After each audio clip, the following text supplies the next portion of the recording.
zijn allemaal keihard. Ja, het zijn echt blokken beton. Ik weet niet wat ze hier door het eten doen, maar ze zijn zwaar en sterk. En het is fantastisch om tegen te spelen.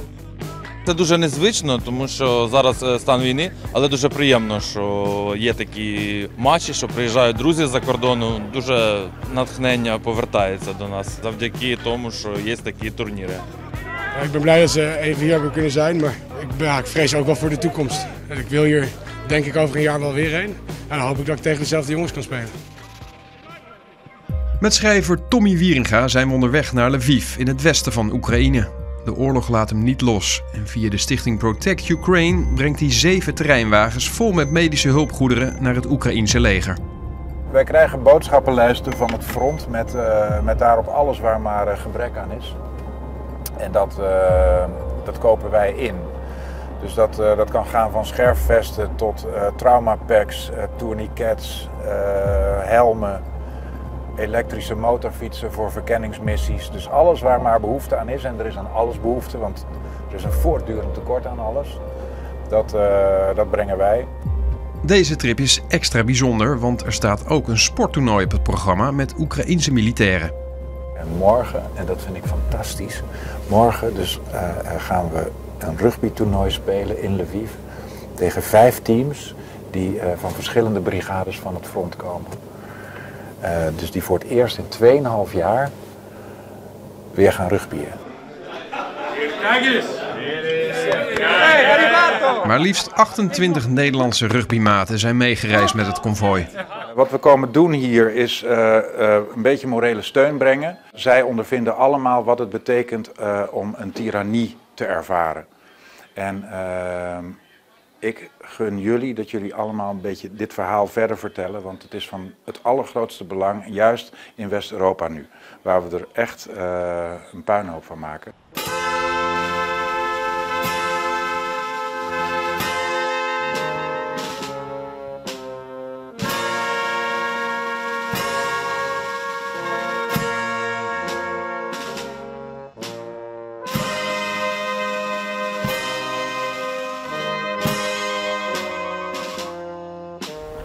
Je ziet hier gewoon aan deze heuvel hoeveel mensen, dit is een soort uitdijend lichaam van dode mensen, deze heuvel.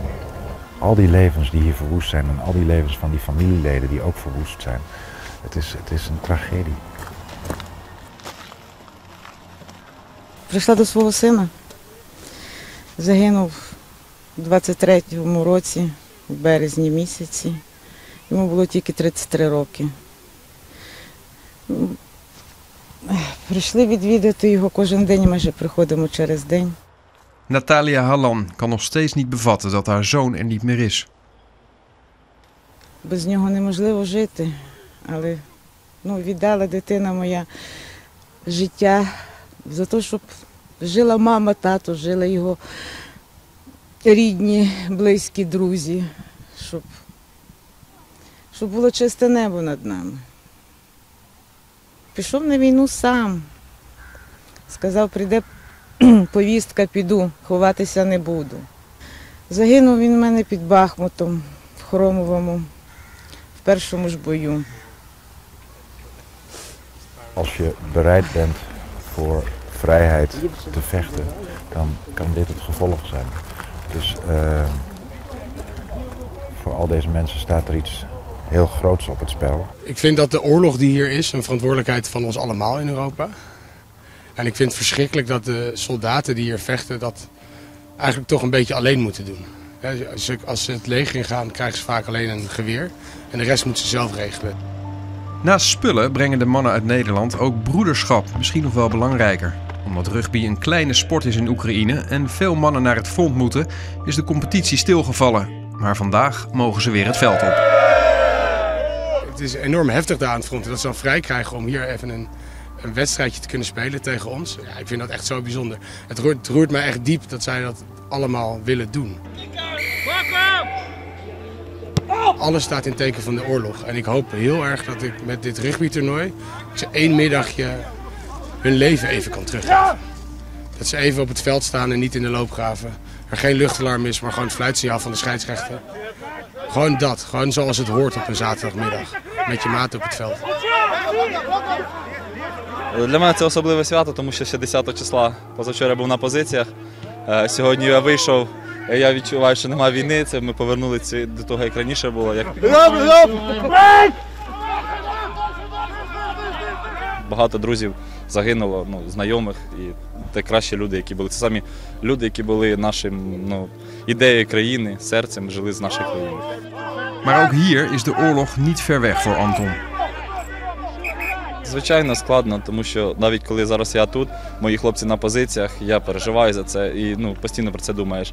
Можеш прокинутися посеред ночі, знати, чи дібрались, чи не дібралися. Це дуже важко. De realiteit is dat Anton overmorgen zelf weer terugkeert naar het front, net als Yuri. Я просто намагаюся не думати про це, але взагалі більше перемагає, як правильно сказати. Коротше, страшно, але потрібно. We hebben 2 keer gelijk gespeeld. En dat was niet nodig. Ik ben zo blij dat ze hier even hebben kunnen zijn. Dat is wel heel graag wat ik voor hun wilde. We zijn net op de begraafplaats geweest. Je ziet hoe snel die zichzelf vult. De kans is heel erg groot dat ze het niet overleven. Er lopen hier jongens rond waarvan de benen zijn afgerukt. Er is een jongen hier met een gat in zijn gezicht, omdat hij door zijn gezicht is geschoten. Ja, ik weet niet of ze er nog zijn de volgende keer.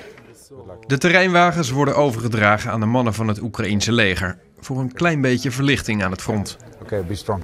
Ja. Добре, я виконую бойові завдання на Покровському напрямку. У цій гарячій точці туди будуть їхати ці автомобілі. De oorlog duurt nu bijna 3 jaar en Oekraïne heeft het zwaar. De Russen winnen stukje bij beetje steeds meer terrein. Toch denken ze niet aan opgeven. Я буду воювати до самого останнього дня. Як би воно не було, але Русня не повинна зайняти цю територію. Якщо вони сюди прийдуть, це буде друга Буча. Вся Україна буде як ті міста, в котрих я буваю. Зараз я був у Мирнограді, і цього міста майже вже нема. Там нема людей, там зруйновані будівлі, там нічого нема. Je bent niet machteloos, je kunt iets doen. Je kunt gewoon meerijden, je kunt gewoon een auto kopen en naar Oekraïne brengen. Je kunt iets doneren. Je kunt op allerlei manieren bijdragen om toch iets ten goede te keren. Я хочу дуже подякувати нідерландців за їхню допомогу, за те, що вони трошки облегшують, а то і багато як облегшують нам життя. Наша країна, наша влада, вона не здатна нам так допомагати, як волонтерські організації. Більша частина всього, що нам потрапляє на фронт, та допомога волонтерська, вона лише завдяки вам. Я дуже вам дякую.